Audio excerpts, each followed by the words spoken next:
बिस्मिल्लाहिर्रहमानिर्रहीम जी। आज मैं आपके लिए लेकर आई हूँ हमारा थर्ड किंगडम और last kingdom, kingdom Plantae, plant diversity का। ठीक है, किंगडम प्लांटी को ग्रीन प्लांट्स भी कहते हैं। इनकी आगे दो फर्दर टाइप्स हैं, ब्रियोफाइट्स और ट्रेगोफाइट्स। आज के लेक्चर में हम ब्रियोफाइट्स को कवर करेंगे। ठीक है, तो ब्रियोफाइट्स एक्चुअली में होते क्या हैं?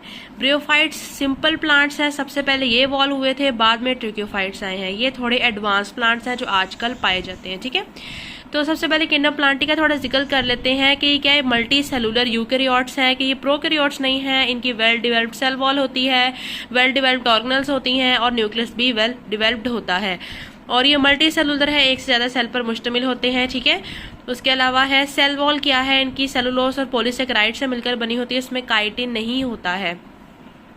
चूंकि ये प्लांट्स हैं तो ये ऑटोट्रॉफ्स हैं, फोटोसिंथेटिक हैं, सूरज से रोशनी लेकर फोटोसिंथेसिस करेंगे। इनके अंदर क्लोरोप्लास्ट मौजूद होता है, क्लोरोफिल ए, क्लोरोफिल, ज़ैंथोपिन और कैरोटीन भी इसके अंदर पाए जाते हैं।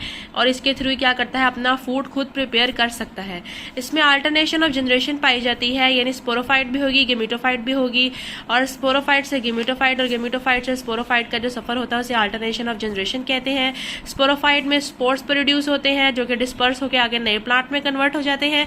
और गेमिटोफाइट्स में गेमीट्स प्रोड्यूस होते हैं जो आपस में फर्टिलाइजेशन करके नया प्लांट बना देते हैं। अच्छा जी, उसके बाद है अब हम बात करते हैं डिवीजन ब्रियोफाइट्स की, ब्रियोफाइटा की। तो ये क्या है, ये दुनिया के सबसे पहले प्लांट्स थे जिन्होंने लैंड पर कॉलोनाइजेशन की थी। और ये क्या है, ग्रीन एल्जी यानी जिसे हम उल्ली कहते हैं, उससे ये इवॉल्व हुए थे। ये तकरीबन 420 मिलियन साल पहले आ चुके थे और इनमें अल्टरनेशन ऑफ जनरेशन पाई जाती है, लेकिन ज्यादातर गेमिटोफाइट इसमें डोमिनेंट होती है। गेमिटोफाइट डोमिनेंट होने का मतलब है कि ज्यादातर आपको इन प्लांट्स में गेमिटोफाइट का फेस ज्यादा नजर आएगा। ये मॉइस्ट एनवायरनमेंट में रहते हैं, जैसे ग्रीन एल्जी रहती है।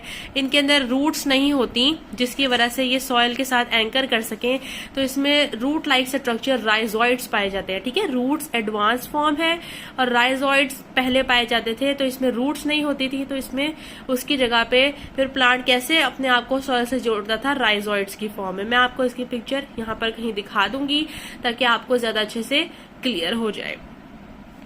इसके अलावा इसमें जाइलम और फ्लोएम नहीं पाया जाता क्योंकि इतने एडवांस प्लांट्स नहीं है इसमें, इसीलिए इसमें जाइलम और फ्लोएम नहीं पाया जाता। इनमें एंथ्रीडिया और आर्चिगोनिया प्रेजेंट होता है।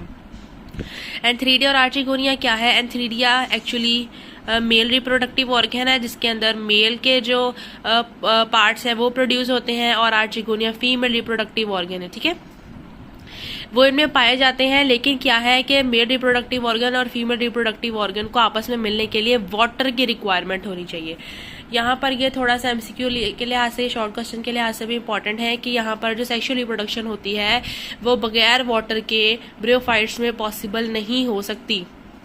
ठीक है, क्योंकि जो मेल गेमीट है उसने जो अपने उसको ट्रांसफर होना है फीमेल गेमीट तक, वो वाटर के थ्रू हो सकता है, अदरवाइज नहीं हो सकता। इसमें सेक्सुअल रिप्रोडक्शन स्पोर्स के थ्रू होती है, और जो स्पोर्स है वो कैप्सूल के अंदर बनते हैं। ठीक है, कैप्सूल ऐसे कैप्सूल की फॉर्म होती है, उसके अंदर स्पोर्स बनते हैं, वो स्पोर्स डिस्पर्स होते हैं, और जहां जहां वो डिस्पर्स होंगे वो एक नया प्लांट डिवेल्प कर देंगे। अच्छा जी, इसकी पहली क्लास है हेपेटिसी, जिसे लिवरवर्ट्स भी कहते हैं। ठीक है, तो लिवरवर्ट्स क्या होते हैं? ये फ्लैट थैलस हो सकता है या फिर 3 ट्रंक्स के लीव्स इसके अंदर पाए जा सकते हैं। यानी यूजुअली क्या है, ब्रियोफाइट्स थोड़े से पुराने टाइप के प्लांट हैं, तो ये थैलस लाइक स्ट्रक्चर होता है, यानी इनमें प्योर रूट्स, शूट्स, लीव्स नहीं होते हैं। और ये भी इनमें स्टेम रूट्स नहीं होती हैं, तो ये फिर राइजोइड्स के थ्रू सॉइल से अटैच हुए होते हैं, और स्पोर्स प्रोड्यूस होते हैं कैप्सूल के अंदर। और ये आगे उसने थोड़ा कैप्सूल को डिफ्रेंशिएट किया हुआ है। और इसके अलावा इसमें इलेटर्स पाए जाते हैं जो कि स्पोर को डिस्पर्स करते हैं। अच्छा, ये कैप्सूल होता है, इसके अंदर स्पोर्स होते हैं। इसी तरह ना साइड पर थोड़ी सी ब्रांचिंग हुई होती है, ये ब्रांचिंग स्पोर्स को दूर दूर गिराने में हेल्प करते हैं, इन्हें इलेटर्स कहते हैं। मैं यहाँ कहीं पर इसकी पिक्चर लगा दूंगी ताकि आपको इजी रहे समझने में।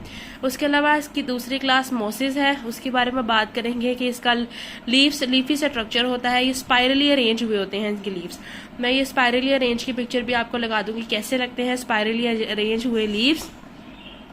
यहाँ पर भी इनका राइजोइड ही होगा जिसके थ्रू सॉइल से अटैच होंगे, लेकिन यहाँ पर एक कमाल की बात है कि ये मल्टी सेलुलर राइजोइड होगा, यानी एक से ज्यादा सेल पर मुश्तमिल राइजोइड होगा। उसके अलावा capsule of sporophyte has elaborated mechanism of spore dispersal. इसमें इलेटर्स नहीं होते, लेकिन इसमें क्या है कि इसमें पोर्स पाए जाते हैं जिसके थ्रू स्पोर्स डिस्पर्स होते हैं। लेकिन ये क्या ड्राई कंडीशन होगी तो ही स्पोर्स डिस्पर्स हो पाएंगे, अदरवाइज नहीं हो पाएंगे। इसकी एग्जांपल है फ्यूनेरिया और स्फेगनम, ठीक है, जिसको बिग मॉस भी कहते हैं। आपने एग्जाम्पल्स को अच्छे से याद करना है कि किस एग्जाम्पल को कौन सी क्लास में कनेक्ट किया गया था, ये एमसीक्यू वाइज इंपॉर्टेंट होती है। उसके अलावा ट्रेक्योफाइट्स वो हम इंशाल्लाह हमारे नेक्स्ट लेक्चर में कवर करेंगे। टिल देन स्टे पॉजिटिव, अल्लाह हाफिज, अपना ख्याल रखिएगा।